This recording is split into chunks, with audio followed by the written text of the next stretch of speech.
Hi, welcome to fscookeryvlogs. ഇന്നത്തെ നമ്മുടെ recipe നല്ലൊരു പൊട്ടറ്റോ കറിയാണ് കേട്ടോ. ചപ്പാത്തിക്കും അപ്പത്തിനും ഇടിയപ്പത്തിനും ഒക്കെ പറ്റുന്ന നല്ലൊരു പൊട്ടറ്റോ കറിയാണ്.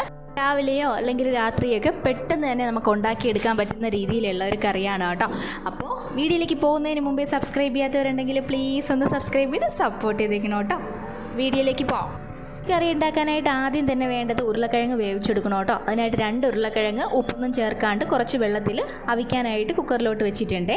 ഈ ഒരു ടൈമിൽ തന്നെ ഞാൻ ഇതിൻ്റെ വേണ്ടിയിട്ടുള്ള മസാല പ്രിപ്പയർ ചെയ്യാനായിട്ട് വേറൊരു പാത്രം അടുപ്പത്തോട്ട് വെച്ചിട്ടുണ്ട്. അതിലേക്ക് 2 ടേബിൾ സ്പൂൺ കോക്കനട്ട് ഓയിലാണ് യൂസ് ചെയ്തിരിക്കുന്നത്. അതിലേക്ക് 1 ടീസ്പൂൺ കടുക്, 1 വറ്റൽമുളകും കുറച്ച് കറി ലീവ്സും കൂടിയിട്ട് ഒന്ന് മൂപ്പിച്ചെടുക്കുക. അതിലേക്ക് 1 ടേബിൾ സ്പൂൺ ഇഞ്ചി വെളുത്തുള്ളി ഒന്ന് ക്രഷ് ചെയ്തെടുത്തതാണ് ചേർത്ത് കൊടുക്കേണ്ടത് കേട്ടോ.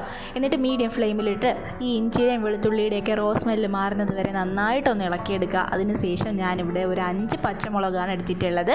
അത് നെടുകെ കീറിയിട്ട് ഇതുപോലെ ഇതിൻ്റെ ഈ ഒരു കൂട്ടത്തിൽ തന്നെ ഇട്ടൊന്ന് വഴറ്റിയെടുക്കണം. നമുക്ക് ഉള്ളി ചേർത്ത് കൊടുക്കാം. 1 സവാളയാണ് വളരെ തിന്നായിട്ട് സ്ലൈസ് ചെയ്തിട്ട് ഇതിനകത്തോട്ട് ഇട്ട് കൊടുക്കേണ്ടത്. എന്നിട്ട് നന്നായിട്ട് ഒന്ന് വഴറ്റിയെടുക്കണം. അപ്പോൾ ഉള്ളി വഴറ്റിയെടുക്കുന്ന സമയത്ത് കുറച്ച് ഉപ്പും കൂടി ചേർത്ത് കൊടുക്കുകയാണെന്നുണ്ടെങ്കിൽ ഉള്ളിയിലുള്ള വെള്ളമൊക്കെ വലിഞ്ഞിട്ട് പെട്ടെന്ന് തന്നെ ഉള്ളി ഒന്ന് വഴണ്ടി കിട്ടുവേ. അപ്പോൾ ഉള്ളിയൊക്കെ ഒന്ന് വഴണ്ടി വരുന്ന സമയത്ത് പൊടികൾ ചേർത്ത് കൊടുക്കാൻ വേണ്ടിയിട്ട് 1 ടീസ്പൂൺ മഞ്ഞൾപ്പൊടി, 1/4 ടീസ്പൂൺ അളവിൽ മുളക് പൊടി, 1/4 ടീസ്പൂൺ അളവിൽ മല്ലിപ്പൊടി, 1/4 ടീസ്പൂൺ കുരുമുളക് പൊടി, 1/2 ടീസ്പൂൺ ഗരം മസാല, ഇത്രയും ചേർത്തിട്ട് നന്നായിട്ടൊന്ന് വഴറ്റിയെടുക്കുക. അതിൻ്റെ പച്ച സ്മെല്ലൊക്കെ പോകുന്നത് വരെ വഴറ്റിയെടുത്തിട്ട് ഇതിലേക്ക് 1 തക്കാളിയും കൂടി ചേർത്ത് കൊടുക്കണം കേട്ടോ. ചെറിയ തക്കാളിയാണ് കേട്ടോ എടുത്തിട്ടുള്ളത്.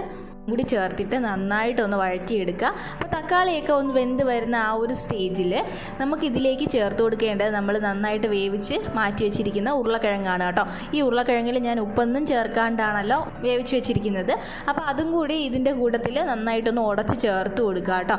ഇനി ഇതിലേക്ക് കുറച്ച് വെള്ളവും കൂടി ഒഴിച്ചു കൊടുക്കുക. ഞാനിത് ഉരുളക്കിഴങ്ങ് വേവിച്ചെടുത്ത വെള്ളം തന്നെയാണ് ഒഴിച്ചു കൊടുത്തിട്ടുള്ളത്. അതിൽ കൂടുതലൊന്നും ഒഴിച്ചു കൊടുത്തിട്ടില്ല. ഇനി ആവശ്യത്തിന് ഇതിൽ ഉപ്പും എരിവും പുളിയും എല്ലാം ഉണ്ടോയെന്ന് ഈ ഒരു സ്റ്റേജിൽ ടേസ്റ്റ് ചെയ്ത് നോക്കുക. ഇനി നമുക്ക് വെള്ളം ആവശ്യമുണ്ടെന്നുണ്ടെങ്കിൽ ഈ ഒരു സ്റ്റേജിൽ അതും കൂടി ഒഴിച്ചു കൊടുക്കുക. ഒരുപാട് വെള്ളം വേണ്ട കേട്ടോ. അപ്പോൾ ടേസ്റ്റേ മാറിപ്പോവും കറിയുടെ. വെള്ളം ഒഴിക്കുകയാണെന്നുണ്ടെങ്കിൽ ചൂടുവെള്ളം തന്നെ ഒഴിക്കാനായിട്ട് ശ്രദ്ധിക്കണേ. ഞാൻ 1 പിടിയോളം മല്ലിയില എടുത്തിട്ടുണ്ട് കേട്ടോ. മല്ലിയില ഇതിൽ ചേർക്കുമ്പോൾ നല്ല ഫ്ലേവറാണ് കൊടുക്കുന്നത്. അപ്പോൾ അതുണ്ടെങ്കിൽ ഉറപ്പായിട്ടും ചേർക്കാം. മല്ലിയിലയുടെ ഫ്ലേവർ ഇഷ്ടമില്ലാത്തവരൊക്കെ ആണെന്നുണ്ടെങ്കിൽ ഈ ഒരു ടൈമിൽ കറി ലീവ്സ് വേണം ചേർത്ത് കൊടുക്കാനായിട്ട്.